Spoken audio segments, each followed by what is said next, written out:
한 곡, 저만 기억하고 있는지 모르지만 그 베다니의 행복을 예수께서 이렇게 보여주시고 우리도 그런 행복을 나누었으면 좋겠다 이렇게 생각을 했는데 얼마나 마음이 행복하셨는지 오늘 또 행복 가득하고 또 어떻든 우리가 살면서 또 사람들을 향하여서 웃어줄 수 있고 또 기쁜 마음을 나눌 수 있고 그랬으면 좋겠습니다. 세상 사는 것은 제가 오늘 이렇게 그 차를 타고 다녀보니까 여기저 보니까 그 PCR 검사하는 곳 사람이 굉장히 많더라고요. 사람이 굉장히 많고 또 굉장히 사람이 많아지는구나 그런 생각을 하면서 하여튼 드는 생각이 전에는 이제 어떻게 사람들이 조심스러워 나는 이렇게 2년 지나도 끄떡없는데 왜 이렇게 감염되고 그러는 거야 이런 생각을 많이 하고 다녔습니다만 오늘 그 장면을 이렇게 보면서 참 그 감염된 사람 가운데 때로는 조심스러운 사람도 있긴 하겠지만 그런 그 위험에도 불구하고 이리로 저리로 또 사업하고 일하고 그렇게 살려고 다니느라고 얼마나 사람들이 애쓰다가 저렇게 감염이 됐을까 그런 생각을 참 해보면서 우리가 뭔가 좀 행복을 품을 수 있으면 품고 또 나가서 전할 수 있고 그랬으면 좋겠다 하는 생각을 갖게 되었습니다. 그래서 오늘 주보에는 여전히 설교 제목이 베다니 환상고 이렇게 되어 있습니다만 오늘 드린 말씀의 제목이 이제 행복은 어떻게 오는가 행복 이야기를 오늘 한 주 더 하고 싶습니다. 지난 주일날 그렇게 베다니의 행복 이야기를 했습니다. 그래서 베다니 마을 사람들의 마음에도 또 예수님의 마음에도 우리의 마음에도 뭔가 우리를 밝고 환하게 하는 것이 있는데 그것이 행복이라는 것이죠. 그것이 행복이고 제가 정말 다시 생각해 보아도 그리스도인들이 뭔가 힘차게 살 수 있도록 하는 원동력은 예수 그리스도께로부터 오는 행복, 그 행복이 있어서 행복이 힘이 되어가지고 우리 살게 하는 것이다. 그런 생각을 다시 합니다. 베다니가 바로 그런 그 행복의 현장이었다는 것이죠. 그래서 오늘은 마치 지난주 설교의 연속편처럼 이렇게 설교를 하게 되었습니다. 행복은 보통 늘 어떻게 오는 것일까? 그래서 먼저 이제 그 세상 사람들이 행복의 도래를 어떻게 이야기하고 있는지 그런 이야기 먼저 한번 좀 해보려고 하는데요. 제가 정확한 그 사람의 인적 사항은 모르겠습니다만 중국에서 태어나서 현재 미국의 인공지능 전문가가 된 우주인이라는 사람이 꽤 유명하더라고요. 우리말 그대로 오군인데 중국을 우주인이라는 사람이 있는데 그가 이제 성공한 아빠가 되어서 딸을 향한 조언으로서 수편집을 썼어요. 딸을 향한 조언, 훌륭한 아버지라고 생각되는데 어떻게 살아야 할지 막막한 너에게 라는 책 제목으로 되어 있습니다. 그런데요, 거기 이런 말이 있다고 합니다. 모든 일은 눈앞에 한 걸음을 떼는 것에서 시작된다. 참 훌륭한 지혜가 있는 말이라고 생각됩니다. 그런데 제가 그 말을 가져와서 조금 더 다르게 이야기를 해보면 행복도 눈앞에 한 걸음을 떼는 것에서 시작된다. 그렇게 말할 수 있을 것 같습니다. 제가 이제 또 맨날 제 이야기고 제가 여러분에게 할 말이 하나 있습니다. 여러분 요즘 그 미국 출판계가 한국 신학자의 책을 많이 출판하고 싶어 한다고 합니다. 그래서 그 제 철학책을 낸 출판사가 어떻게 연결되었는지 이 책을 영어로도 출판하자는 제의를 저에게 했습니다. 제가 안 하겠다고 할 이유가 없지 않습니까? 그리고 또 이제 요즘 잘 나가는 아마존 그 출판사에서 출판사를 통해 가지고 제 책을 영어로 이렇게 출판하자고 해가지고 하자고 했습니다. 추이를 지켜봐야 하고 제가 관계하고 있는 그 출판사가 굉장히 영세한 그런 출판사여 가지고 주의를 지켜봐야 하고 저는 또 여기저기에 책을 낼 만한 대가는 아니지만은 저도 그 첫 걸음을 떼고 싶습니다. 첫 걸음을 떼고 싶고요. 그래서 여러분께서 그 책을 위해서 기도해 주십시오. 지난번에 제가 연구소 연다고 해놓고 그 연구소는 학교에서 안 열어줬는데 제가 개인적으로라도 해야 되는 생각을 하고 있습니다. 하여간 자꾸 이렇게 제가 애드벌룬 띄우는 것 같아서 좀 내가 이 말을 해도 될까 하는 생각이 드는데, 그래서 여러분 첫 걸음을 떼고 싶고요. 여러분들도 뭔가 내가 첫 걸음을 떼야 되는 거, 그런 일을 하시면 좋겠습니다.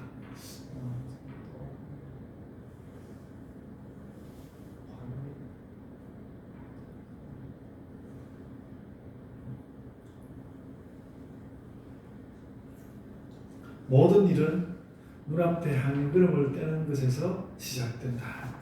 상당히 맞는 말이고요. 그래서 이제 세상이 판단하는 행복의 시작에 대해서 그런 느낌을 가지면서 훌쩍 오늘 이제 성경 말씀으로 들어가 보면요, 행복이 어떻게 오는지에 대해서 성경은 아주 선명하게, 오늘 보면 아주 선명하게 말씀하고 있습니다. 오늘 본문의 마지막 절에 17절에 이렇게 말했습니다. 너희가 이것을 알고 행하면 복이 있으리라. 아주 선명하죠.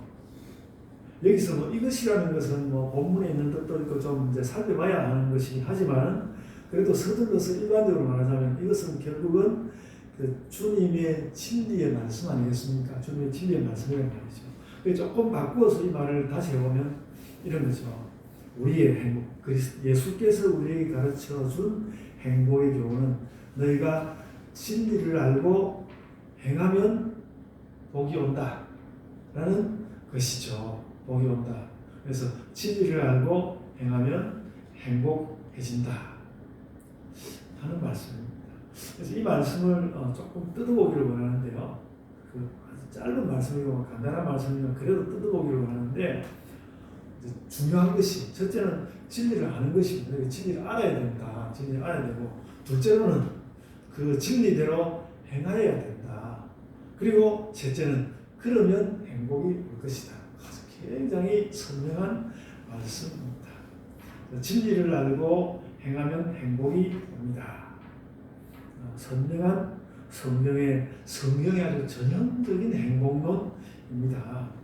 그래서 이 말은 우리가 그냥 이렇게 느끼기보다 굉장히 중요한 말이죠. 그리스도인들이 행복하기 위해서 굉장히 중요한 말일 수 있습니다.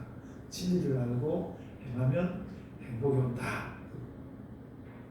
그래서 여러분 한번 따라해 보십시오.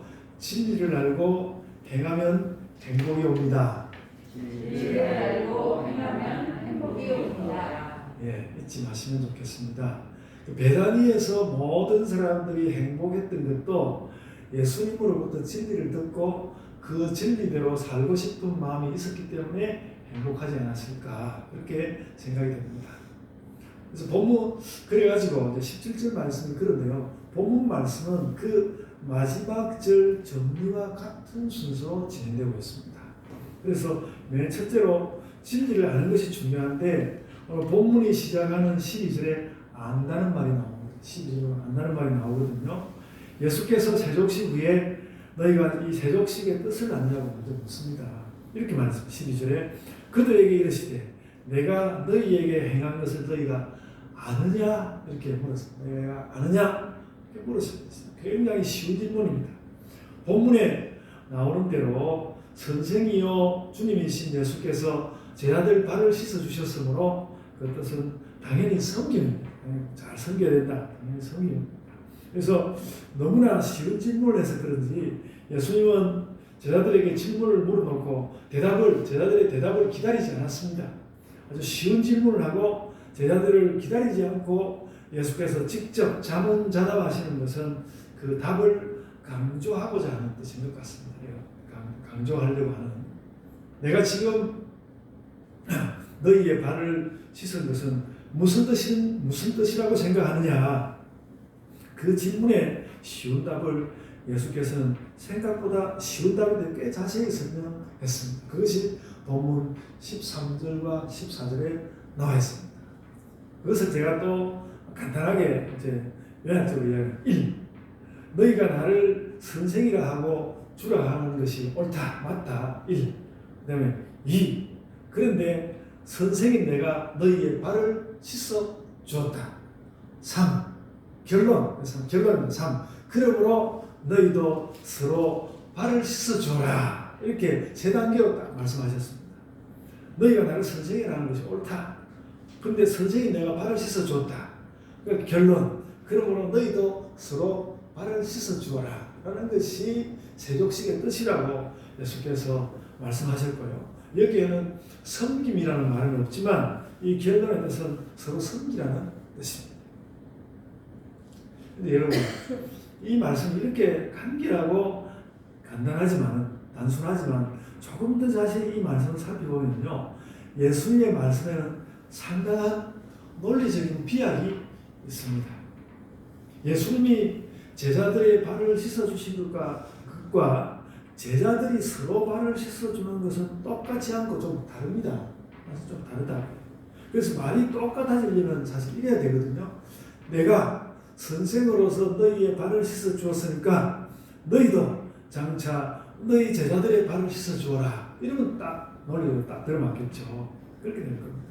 그러나 예수님은 결론을 그렇게 말하지 않고 너희가 서로 발을 씻어주어라. 이렇게 좀 바꾸어서 말씀했습니다. 이 내용의 비약이죠. 부쩍 공격되었습니다. 여러분, 철학에서는 이렇게 형식을 넘어서서 내용적으로 그 논리를 비약하는 이런 것을 변증법적 논리라고 부릅니다. 이것도 그런 면에서 아주 중요한 이야기일 수 있습니다. 예수님은 성경에서 무수히 예수님 특유의 예수님 방식의 변증법적 논리를 사용하였습니다.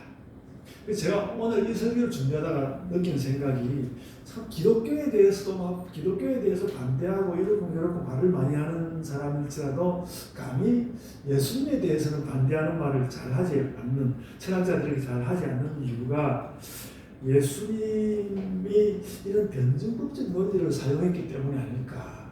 왜냐하면 그 변증법적 논리의 그 끝에는 굉장히 인간상의 중대한 말들이 딱 나와 있거든요. 그러니까 예수님이 이런 어투나 말 이런 걸 볼 때 감히 저분은 내가 기독교가 좀 싫더라도 감히 저분을 반대하는 말을 내가 할 수는 없어. 내가 그만큼은 안 돼. 그렇게 느끼는 것 같습니다. 오늘 말씀도 그런 예수님 특유의 대화법, 말하는 법이 나타나 있는 것입니다. 그래서 즉 이 말은 그러니까 이렇게 예수님이 오늘 본문처럼 13절, 14절 이렇게 말할 수 있는 것은 예수님만 할 수 있는 방법, 예수님만 할 수 있는 예수님이 진리를 전하는 방법이라는 것이죠. 근데 여러분, 우리가 보는 이미 말한 대로 이 비약적인 말은 여러모로 매우 쓸모 있는 말이 되었습니다. 너희가 서로 발을 씻어주라. 굉장히 쓸모 있는 말이랍니다. 제가 그 설명을 좀 드리려고 하는데요. 저도 이제 제가 이 말씀에 그동안 이 세족식 이 장면과 예수님 말씀에 그동안은 그 철저히 주의를 기울이지 못했다는 것을 먼저 여러분에게 실토를 하고요. 저는 성경에서 세족식 장면을 늘 보고 난 뒤에 그렇지, 교회에서 좀 더 책임 있는 사람이 그렇지 않은 사람을 섬겨야 돼. 이렇게 늘 답을 내렸거든요. 그렇게 늘 답을 내렸습니다. 그래서 목사는 장로의 발을 씻겨주고, 장로는 집사의 발을 씻겨주고, 집사는 교사의 발을 씻겨주고, 교사는 학생의 발을 씻겨주고, 그렇게 늘 생각했어요. 그렇게 늘 생각했거든요. 그것도 물론 별로 나쁘지는 않습니다. 이렇게도 하는 것이 좋기는 합니다. 그런데 여러분, 지금 제가 이야기하는 대로 그런 세족식을 하려고 하면 교회로서는 좀 애매한 부분이 있습니다. 어려운 부분이 있는데요. 자칫하면 세족식을 통해서 오히려 계급을 확인하게 되는 것이죠. 세족식을 통해서 성경의 뜻을 따르는 것은 좋은 것이지만 여기에서 이런 식으로 세족식 본문을 제가 좀 전에 이야기한 대로 세족식을 따른다면 어쨌든 발을 씻어주는 사람이 높은 사람이고 씻김을 받는 사람을 섬기겠다는 뜻이 있기는 하지만 그래도 어쨌든 발을 씻어주는 사람이 높은 사람인 거야. 이렇게 계급을 확인하게 되는 그런 일이 일어나지 않겠는가. 그래서 교회에서 좀 왜곡될 수 있는 부분이 있다는 생각이 듭니다. 그런데 예수님 말씀은 그 목표지가 지금 제가 생각하는 거랑 달랐다는 것이죠. 그래서 참 제가 그 성경 말씀의 놀라움을 다시 한번 발견하였습니다. 그러니까 선생이 학생의 발을 씻는다는 그 말에서 계속해서 선생이 학생의 발을 씻는다 그렇게 가지 않고 선생이 학생의 발을 씻는다는 말에서 계속해서 너희가 서로 발을 씻으라고 내용을 확 바꾸어서 나오신 거예요. 다시 말씀이지만 이건 논리적인 비약이고요. 저는 이 말씀을 보면서 그런 생각을 했습니다. 앞으로는 부활절이 되면 한 명이라도 새로 제자가 있으면 세례에 일단 힘을 기울이고 그렇지 않을 때에는 부활절에 세독식을 나면 좋겠다 교회가 그런 생각을 하였습니다. 그래서 또 혹은 부활절에 세례자가 있으면 부활절에 세례식하고 그 전주에는 세독식하고 그래도 좋겠다 이런 생각을 하였습니다.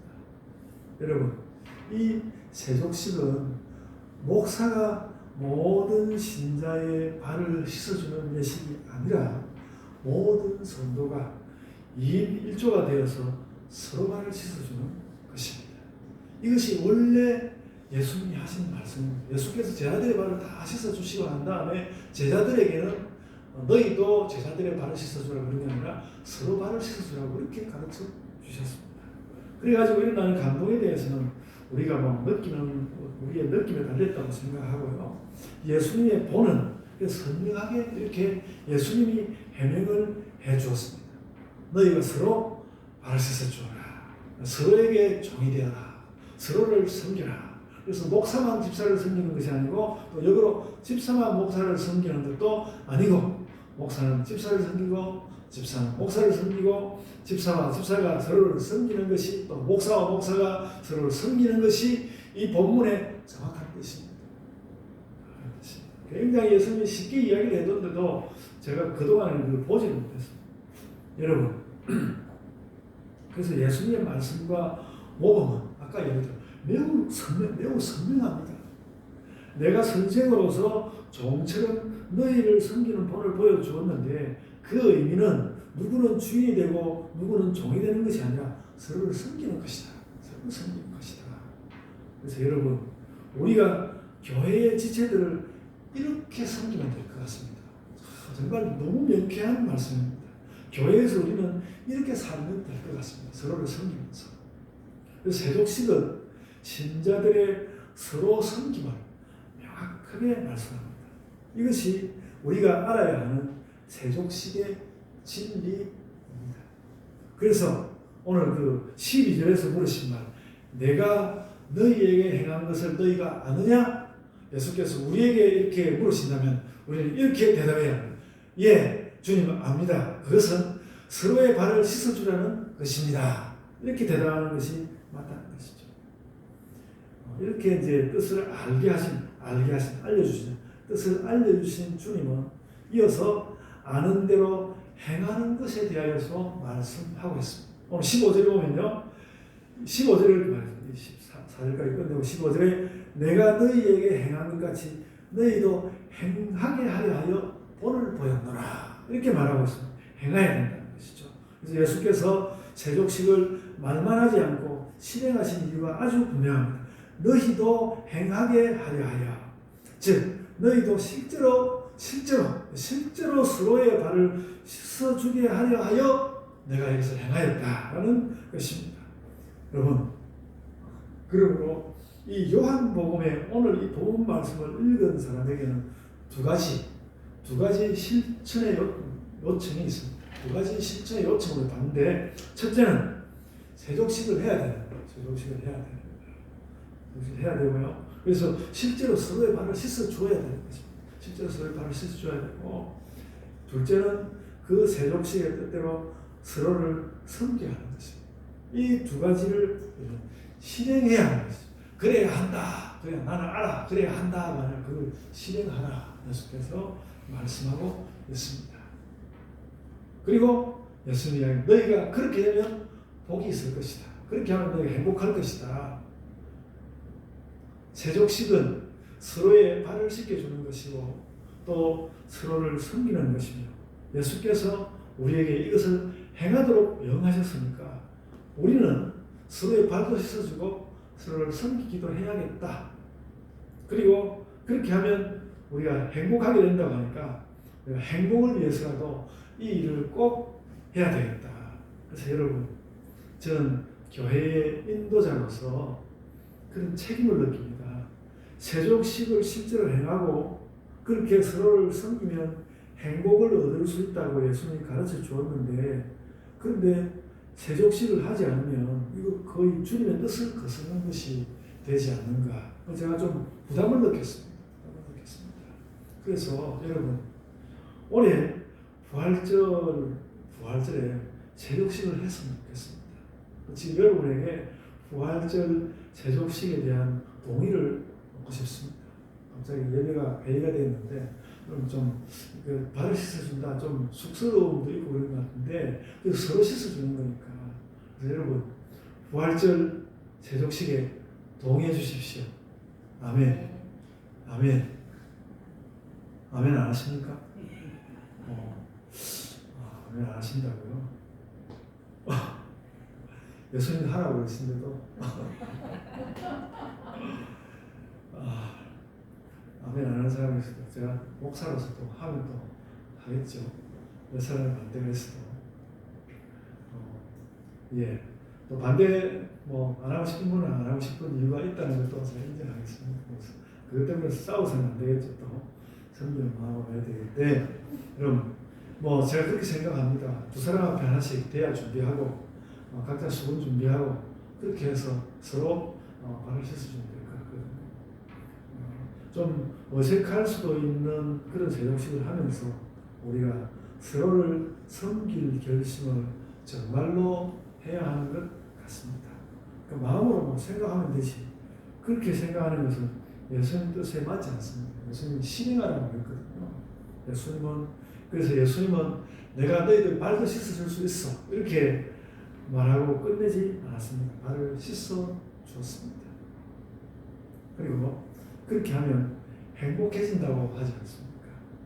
그래서 여러분, 어쩌면 우리가 그렇게 행하는 세족식이 우리 마음에 기적을 일으킬지도 모르는 것이죠.